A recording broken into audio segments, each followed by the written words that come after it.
नमस्कार दोस्तों। मेरे आज के वीडियो का टॉपिक है खुश रहने के तरीके। आप सोचेंगे क्या खुश रहने के भी तरीके होते हैं? हाँ, होते हैं। अगर आप खुश रहना एक हैबिट बनाएंगे तो ये हो सकता है। और इसके लिए जो साइंटिफिक तरीका होता है, जो साइंटिफिक वजह होती है, वो ये होती है कि हमारा ब्रेन जो है, इसके अंदर कई किस्म के केमिकल होते हैं।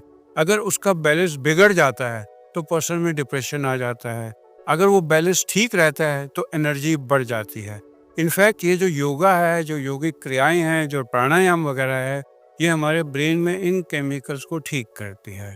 अगर आप देखेंगे, अगर आपका लगातार नेगेटिव सोचेंगे तो उस समय क्या होता है, वैसे केमिकल ब्रेन में रिलीज होते हैं जो नेगेटिविटी को लाते हैं। और अगर ये एक्स्ट्रा रिलीज हो रहे हैं तो क्या होगा, ये कुछ वेसिकल्स में इकट्ठे हो जाएंगे और वो वेसिकल्स में ये रिलीज होते रहेंगे तो आपको डिप्रेशन रहेगा।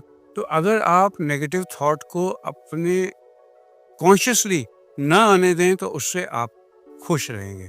तो खुश रहने का पहला तरीका ये है कि आप अपनी सोच को पॉजिटिव रखें। जैसे ही कोई नेगेटिव बात होने लगे, दिमाग में आए तो उसको दूर कर लें और हमेशा पॉजिटिव सोच रखें। और मे बी इसके लिए आपको फैंटेसी में जाना पड़े, आपको डे ड्रीमिंग करनी पड़े, वो भी मेरे पर्सनल विचार में इलाज का एक बहुत इम्पोर्टेंट हिस्सा है। दूसरा ये है कि आप में ग्रेटिट्यूड होना चाहिए। आपके लाइफ में किसी ने कोई आपकी हेल्प की है तो उसको कभी भूलें नहीं। उस पर्सन को जिसने किया है, जब भी आप मिलें उसको जाकर अपनी ग्रेटफुलनेस बताएं, अपना आभार व्यक्त करें। जिंदगी में आपकी जो अच्छा है उसके लिए आप आभारी रहें उन इंसानों का जिन्होंने आपको इस अच्छाई दी, और परम पिता परमेश्वर ने जिसने आपको जीवन दिया, उसको थैंक्स आप हर मिनट बोलते रहें। फिर ये तो आपने सुना होगा कि लिव इन द प्रेजेंट। जो फ्यूचर है it is yet to come, अभी आया नहीं है, उसके बारे में टेंशन लेने का कोई फायदा नहीं। और आज का दिन जो आपको भगवान ने दिया है उसको भरपूर जिए। आप ये सोचिए कि ये दुनिया, ये कायनात हजारों साल से है। आप इस अर्थ पर, इस प्लेनेट पर मुश्किल से 70, 80, 90 साल के लिए आए हैं, और आपसे आने में कितने पहले लोग आए और आकर चले गए। तो इसलिए आपको अपने फ्यूचर की फिक्र नहीं करनी। जो बीत गया उसको आप वापस नहीं ला सकते। जो आज का दिन आपके पास है उसको आप दिल से एंजॉय करें।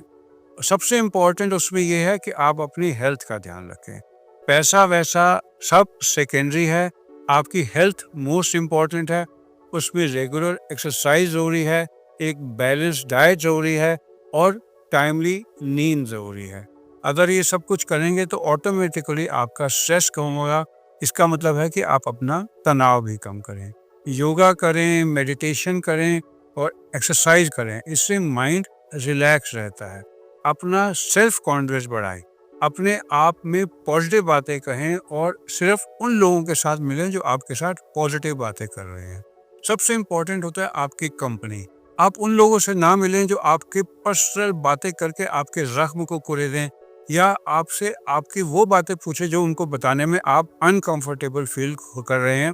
तो उनसे ग्रेजुअली दूर हो जाएं, क्योंकि आपकी बातें आपकी पर्सनल है, जिनसे उनको कुछ मिलेगा नहीं, और वो आपसे पूछ रहे हैं तो वो आपके लिए बहुत अच्छे विचार दिल में नहीं रखते। और आप क्या करें, आप बुरी आदतें जो हैं जैसे सिगरेट है, शराब है, इनसे बचें, क्योंकि लॉन्ग टर्म में इससे नुकसान होता है। आपको पता है सिगरेट पीने का सबसे बड़ा हार्म क्या है? ये फेस पे झुर्रियाँ लाती है, जो सबसे कॉमन होता है। लोग हार्ट अटैक की बात करते हैं, चेस्ट की प्रॉब्लम की बात करते हैं, लेकिन सिगरेट पीने से चेहरे पर एजिंग जल्दी आती है और झुर्रियाँ जल्दी पड़ती हैं। और फिर हंसी करना। आपको मालूम है, आप जोर से हंसते हैं तो आपके आंख के लैक्रिमल ग्लैंड भी ज्यादा आई में पानी प्रोड्यूस करते हैं। आपने देखा नहीं, बहुत हंसने से आंसू निकल आते हैं। तो पार्क में भी आप योगा में देखेंगे लोग हा हा हा करके हंस रहे होते हैं, चाहे आर्टिफिशियल हंसी होती है, लेकिन ये हमारे शरीर में एंडोर्फिन रिलीज करती है, एंडोथेलियल डिसफंक्शन को दूर करती है, डायबिटीज ब्लड प्रेशर को कंट्रोल करने में हेल्प करती है। और बुढ़ापे में आपको आई ड्रॉप्स नहीं डालने पड़ते आंखों को गीला रखने के लिए। ऑटोमेटिकली उम्र के साथ जो लैक्राइमल ग्लैंड सूखते जाते हैं वो ठीक रहते हैं। और सबसे इम्पोर्टेंट है, आप अपने परिवार के साथ टाइम बिताएं। अब मॉडर्न टाइम में परिवार दूर होते जा रहे हैं, न्यूक्लियर फैमिलीज बची हैं, और मेरे जैसे एज ग्रुप में तो बच्चे अमेरिका में हैं, यूरोप में हैं, तो परिवार में हस्बैंड वाइफ अकेले रह गए हैं, तो इसमें आप क्या कर सकते हैं कि आप छोटी छोटी छुट्टियां लें, आप लाइक माइंडेड और कपल के साथ जुड़ें, सोशल सर्कल बढ़ाएं और लंबी वेकेशन के जगह छोटे छोटे ब्रेक लें और प्रैक्टिकली वहाँ लें जो घर शहर के पास हो, जहाँ पर आपको मेडिकल की सुविधा हो। फिर मोबाइल का यूज़ मिनिमम करें।